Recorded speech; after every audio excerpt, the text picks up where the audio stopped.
अगर stock market में पैसा कमाने के लिए एक्सपर्ट होना जरूरी होता, अगर चार्ट्स और न्यूज ही सब कुछ होते, तो फिर वो लोग करोड़पति कैसे बन गए जिन्होंने कभी CNBC भी नहीं देखा?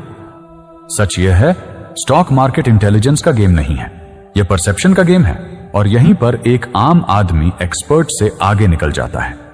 आप हर दिन ऐसी कंपनियां देखते हैं जो चुपचाप बड़ी बन रही होती हैं।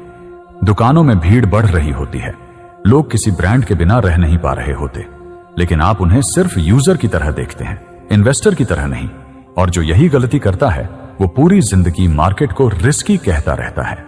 दुनिया के सबसे सफल इन्वेस्टर्स में से एक पीटर लिंच साफ कहते हैं, आपको फाइनेंस जानने की जरूरत नहीं है, आपको सिर्फ देखना आना चाहिए। यह वीडियो आपको कोई टिप नहीं देगा, कोई स्टॉक नाम नहीं बताएगा। यह वीडियो आपको वह माइंडसेट देगा जिससे आप खुद एक्सपर्ट्स से पहले विनिंग स्टॉक्स पहचानना शुरू कर देंगे। और अगर आप अंत तक देख पाए तो आपको यह भी समझ आ जाएगा कि कुछ लोग 10-15 साल में करोड़पति क्यों बन जाते हैं, जबकि बाकी लोग पूरी जिंदगी सही टाइम का इंतजार करते रहते हैं। तो अब फैसला आपका है, या तो आप भीड़ की तरह सोचते रहेंगे या फिर आज सोचना बदलेंगे। Chapter 1, the mindset of a successful investor. दोस्तों, ज्यादातर लोग यही मानते हैं कि स्टॉक मार्केट सिर्फ एक्सपर्ट्स के लिए है। उन्हें लगता है कि पैसा कमाने के लिए complicated financial statements, technical charts और मार्केट ट्रेंड्स का डीप एनालिसिस जरूरी है। लेकिन पीटर लिंच साफ साफ कहते हैं, इन्वेस्टिंग कोई रॉकेट साइंस नहीं है, यह कॉमन सेंस और ऑब्जर्वेशन का खेल है। अगर आप एक आम इंसान हैं तो आप वॉल स्ट्रीट के बड़े एक्सपर्ट्स से भी बेहतर परफॉर्म कर सकते हैं। बस शर्त यह है कि आप अपनी आंखें और दिमाग खुला रखें। अगर आप 10-15 साल पहले देख रहे होते कि टाइटन की दुकानें हर जगह खुल रही हैं, डी मार्ट में हमेशा भीड़ लगी रहती है, या जॉकी हर दूसरे आदमी के घर में पहुंच चुका है, तो यह कोई इत्तेफाक नहीं था। यह बिजनेस अपनी कैटेगरी में लीडर बन रहे थे। और अगर एक आम आदमी ने सिर्फ यह नोटिस करके इनमें पैसा लगाया होता, तो आज उसका इन्वेस्टमेंट 100 गुना या उससे भी ज्यादा हो चुका होता। पीटर लिंच यही कहते हैं, अपने आसपास देखो, जो चीजें लोग पसंद कर रहे हैं, जो बिजनेस ग्रो कर रहे हैं, वही आपके लिए सबसे बड़ी इन्वेस्टिंग अपॉर्चुनिटी हो सकती है। दोस्तों, हम में से ज्यादातर लोग यही मानते हैं कि बड़े फंड मैनेजर्स, फाइनेंशियल एनालिस्ट्स और वॉल स्ट्रीट के एक्सपर्ट्स के पास कोई खास सुपर पावर होती है। हमें लगता है कि उनके पास ऐसी जानकारी होती है जो एक आम इन्वेस्टर के पास कभी नहीं हो सकती। लेकिन पीटर लिंच कहते हैं, सच इसके बिल्कुल उल्टा है। असल में आम इन्वेस्टर के पास एक ऐसा एडवांटेज होता है जो प्रोफेशनल इन्वेस्टर्स के पास नहीं होता। क्यों? क्योंकि प्रोफेशनल इन्वेस्टर्स नंबर्स, चार्ट्स और क्वार्टरली रिपोर्ट्स में फंसे रहते हैं।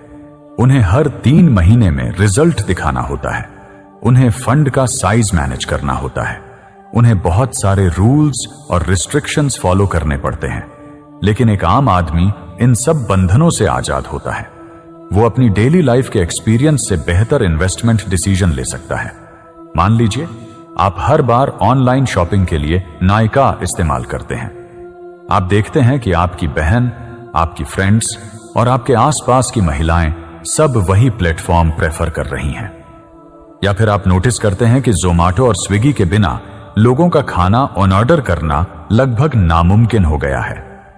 यह सिर्फ कंजम्पशन नहीं है, यह एक सिग्नल है। यह इस बात का इशारा हो सकता है कि यह कंपनीज फ्यूचर में और बड़ी बन सकती हैं। अगर आप खुद किसी कंपनी का प्रोडक्ट यूज कर रहे हैं, अगर लोग उसे पसंद कर रहे हैं और अगर वह बिजनेस मार्केट लीडर बनने की दिशा में जा रहा है, तो आप उस स्टॉक को बड़े इन्वेस्टर्स और म्यूचुअल फंड्स से पहले पकड़ सकते हैं। यही आम इन्वेस्टर की सबसे बड़ी ताकत है। यहां दिया गया ज़ोमैटो और स्विगी का उदाहरण सिर्फ एजुकेशनल पर्पस के लिए है। यह कोई बाय या सेल की सलाह नहीं है। पीटर लिंच कहते हैं, प्रोफेशनल इन्वेस्टर्स के पास ग्राउंड रियलिटी देखने का टाइम नहीं होता, लेकिन एक आम आदमी मार्केट को जीता है। वो देखता है कि लोग क्या खरीद रहे हैं, किस दुकान में भीड़ है, कौन सा ब्रांड ट्रेंड बन रहा है, और यही जानकारी कई बार सबसे बड़ी इन्वेस्टिंग अपॉर्चुनिटी बन जाती है। लेकिन दोस्तों, सिर्फ अच्छी कंपनी पहचान लेना ही काफी नहीं है। स्टॉक मार्केट में पैसा कमाने का सबसे बड़ा रूल है अपने इमोशंस पर कंट्रोल। पीटर लिंच साफ कहते हैं, इन्वेस्टिंग में सबसे बड़ा दुश्मन मार्केट नहीं, खुद इन्वेस्टर होता है।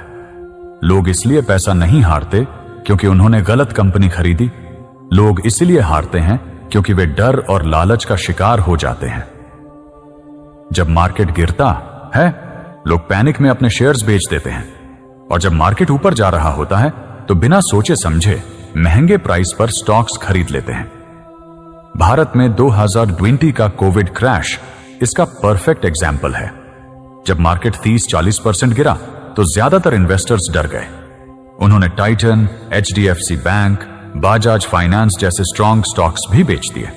लेकिन जिन लोगों ने पेशेंस रखा और अच्छी कंपनीज को और खरीदा, उनका पैसा सिर्फ 1-2 साल में डबल और ट्रिपल हो गया। पीटर लिंच कहते हैं, इन्वेस्टर की सबसे बड़ी ताकत उसका सब्र है।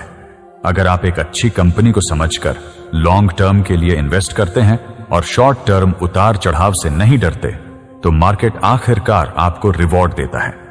सबसे सिंपल फार्मूला यही है, जब सब डर रहे हों तब खरीदो, और जब सब लालच में हो तब संभल कर रहो। जो इन्वेस्टर अपने इमोशंस को कंट्रोल करना सीख लेता है, वो एवरेज इन्वेस्टर से भी कई गुना आगे निकल जाता है। दोस्तों, पीटर लिंच कहते हैं कि स्टॉक मार्केट में हर स्टॉक एक जैसा नहीं होता। हर कंपनी का बिहेवियर अलग होता है, हर बिजनेस का ग्रोथ पैटर्न अलग होता है, और हर स्टॉक से रिटर्न कमाने का तरीका भी अलग होता है। यही वजह है कि अगर आप एक डिसिप्लिन इन्वेस्टर बनना चाहते हैं, तो सबसे पहले आपको यह समझना होगा कि आप किस टाइप के स्टॉक में पैसा लगा रहे हैं। क्योंकि अगर आप बिना समझे किसी भी स्टॉक में इन्वेस्ट करेंगे, तो आप अनजाने में बहुत बड़ा रिस्क ले सकते हैं। पीटर लिंच स्टॉक्स को कुछ क्लियर कैटेगरीज में डिवाइड करते हैं। पहली कैटेगरी होती है स्लो ग्रोवर्स। ये वो कंपनियां होती हैं जो धीरे धीरे ग्रो करती हैं, जैसे कोल इंडिया या ONGC। इनमें बहुत तेज ग्रोथ नहीं होती, लेकिन ये रेगुलर डिविडेंड देती हैं। ये स्टॉक्स उन लोगों के लिए ठीक होते हैं जो ज्यादा रिस्क नहीं लेना चाहते और स्टेबल इनकम चाहते हैं। दूसरी कैटेगरी होती है स्टॉलवर्ट्स। ये वो कंपनियां होती हैं जो अपने सेक्टर की मजबूत प्लेयर होती हैं, जैसे HDFC बैंक, इन्फोसिस, TCS। ये ओवरनाइट मल्टीबैगर नहीं बनती, लेकिन लॉन्ग टर्म में कंसिस्टेंट और रिलायबल रिटर्न देती हैं। मार्केट क्रैश में भी ये कंपनियां पूरी तरह टूटती नहीं हैं। तीसरी कैटेगरी होती है फास्ट ग्रोवर्स। यही वो स्टॉक्स होते हैं जो इन्वेस्टर्स को सबसे ज्यादा एक्साइट करते हैं।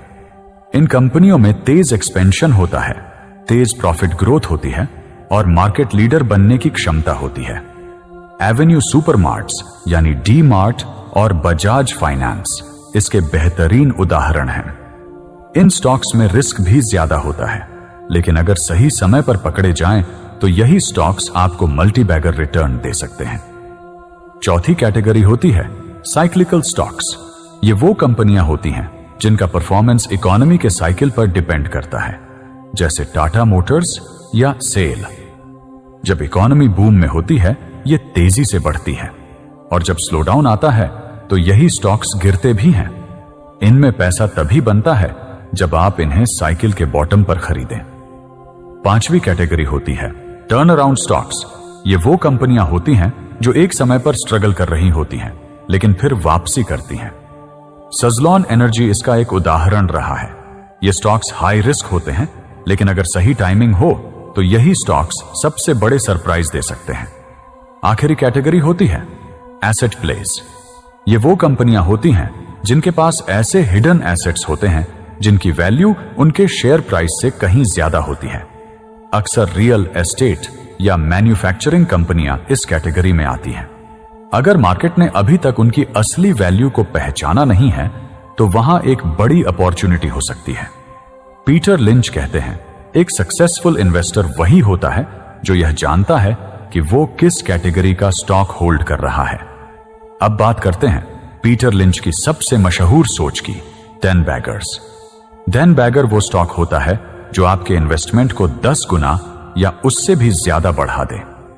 ऐसे स्टॉक्स शुरुआत में अक्सर इग्नोर कर दिए जाते हैं। जब टाइटन सिर्फ एक ज्वेलरी और वॉच ब्रांड था, तब बहुत कम लोगों ने उसमें भरोसा किया। जब रिलायंस जियो आया तो लोगों ने सोचा ये बस सस्ता डेटा देने वाली कंपनी है, लेकिन जिन लोगों ने समझ लिया कि ये कंपनियां अपनी इंडस्ट्री में रेवोल्यूशन ला रही हैं, उन्होंने सही समय पर इन्वेस्ट किया और इतिहास बना दिया। पीटर लिंच कहते हैं 10 बैगर स्टॉक्स आपके आसपास ही होते हैं, बस आपको यह देखना आना चाहिए कि कौन सी कंपनी नए कस्टमर्स जोड़ रही है, नए प्रोडक्ट्स लॉन्च कर रही है और हर साल अपने प्रॉफिट्स बढ़ा रही है। जो लोग नए ट्रेंड्स को जल्दी समझ लेते हैं वही मार्केट में सबसे बड़ा पैसा बनाते हैं। Valuation, PE ratio and deadly investing mistakes. दोस्तों, स्टॉक मार्केट में सिर्फ अच्छा बिजनेस ढूंढ लेना ही काफी नहीं होता। अगर आप एक बेहतरीन कंपनी को गलत प्राइस पर खरीदते हैं तो आपका रिटर्न उतना स्ट्रांग नहीं होगा जितना हो सकता था। इसीलिए पीटर लिंच कहते हैं सही बिजनेस के साथ सही वैल्यूएशन भी उतना ही जरूरी है। वैल्यूएशन समझने के लिए लिंच एक सिंपल टूल बताते हैं, पीई रेशियो। पीई रेशियो यानी प्राइस टू अर्निंग्स रेशियो। यह बताता है कि किसी कंपनी का शेयर प्राइस उसकी कमाई के मुकाबले महंगा है या सस्ता। अगर किसी कंपनी का पीई बहुत ज्यादा है तो इसका मतलब है कि लोग उससे बहुत ज्यादा उम्मीदें लगा चुके हैं, और अगर कंपनी उतनी तेजी से ग्रो नहीं करती जितनी उम्मीद की गई थी तो स्टॉक गिर सकता है। दूसरी तरफ अगर किसी कंपनी का पीई कम है लेकिन उसका बिजनेस स्ट्रांग है और फ्यूचर ग्रोथ क्लियर है तो वो एक शानदार इन्वेस्टमेंट अपॉर्चुनिटी हो सकती है। लेकिन लिंच एक बात साफ कहते हैं, पीई रेशियो को कभी अकेला मत देखो, हमेशा उसे कंपनी की अर्निंग्स ग्रोथ से तुलना करो। अगर कोई कंपनी 25-30% की स्पीड से ग्रो कर रही है और उसका पीई 20.5 है तो वो वैल्यूएशन रीजनेबल हो सकता है। लेकिन अगर कोई कंपनी सिर्फ 5-10% ग्रो कर रही है और उसका पीई 50 है तो वो स्टॉक ओवर वैल्यूड हो सकता है। मार्केट में सबसे बड़ी गलती यही होती है, अच्छी कंपनी देखकर वैल्यूएशन को इग्नोर कर देना। अब बात करते हैं उन मिस्टेक्स और मिथ्स की जो इन्वेस्टर्स को अंदर से खोखला कर देते हैं। सबसे बड़ी गलती होती है मार्केट को टाइम करने की कोशिश। लोग सोचते हैं वो बॉटम पर खरीदेंगे और टॉप पर बेचेंगे, लेकिन सच्चाई यह है कि मार्केट का बॉटम या टॉप कोई नहीं जानता। कोविड क्रैश के समय बहुत लोग और गिरावट का इंतजार करते रहे और रिकवरी मिस कर बैठे। दूसरी बड़ी गलती, बिना रिसर्च दूसरों की सलाह पर स्टॉक खरीदना। न्यूज चैनल, व्हाट्सएप टिप्स या सोशल मीडिया हाइप इन्वेस्टिंग की सबसे बड़ी दुश्मन है। यस बैंक और वोडाफोन आइडिया इसके क्लियर उदाहरण है। तीसरी खतरनाक गलती, जल्दी प्रॉफिट बुक करना और लॉस में फंसे रहना।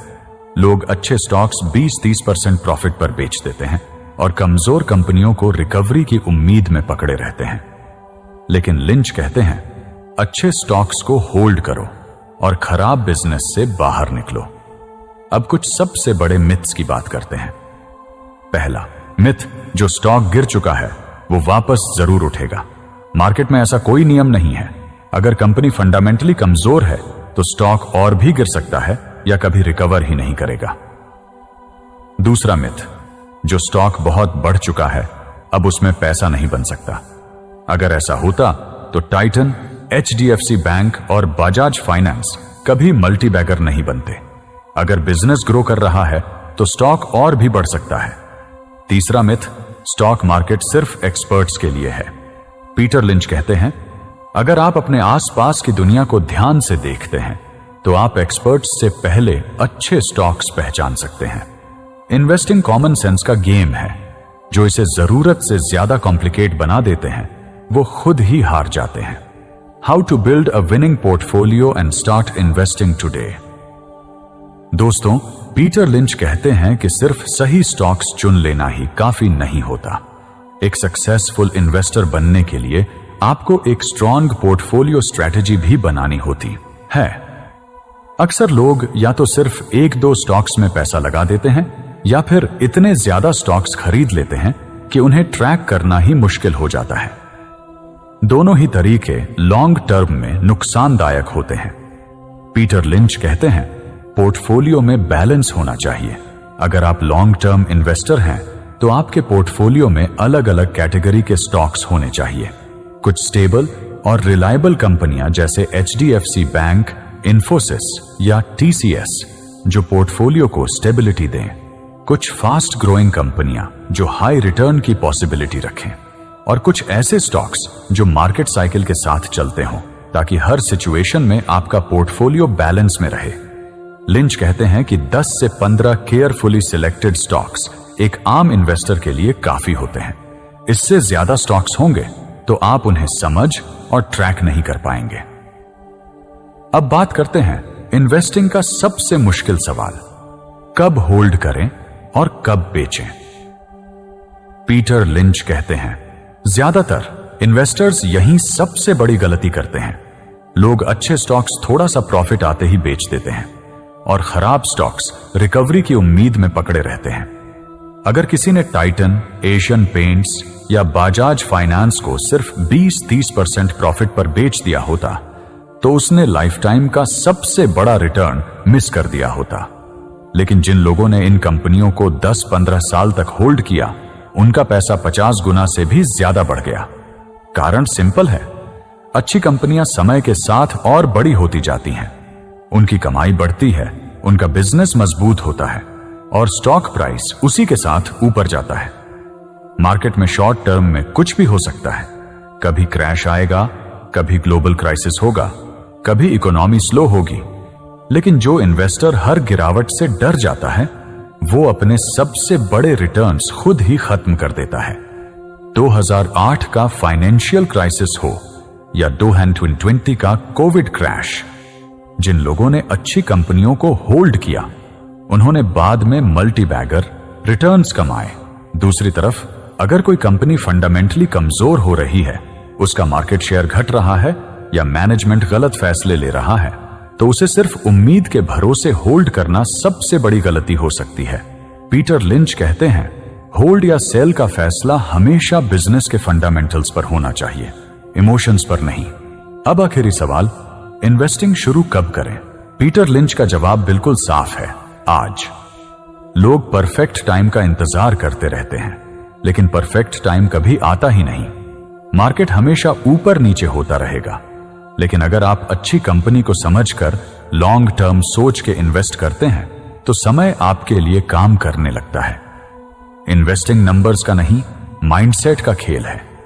जो लोग पेशेंस रखते हैं, कॉमन सेंस का इस्तेमाल करते हैं और अच्छी कंपनियों पर भरोसा करते हैं, वही स्टॉक मार्केट में असली विजेता बनते हैं। आज का दिन आपके फाइनेंशियल फ्यूचर का सबसे अहम दिन हो सकता है।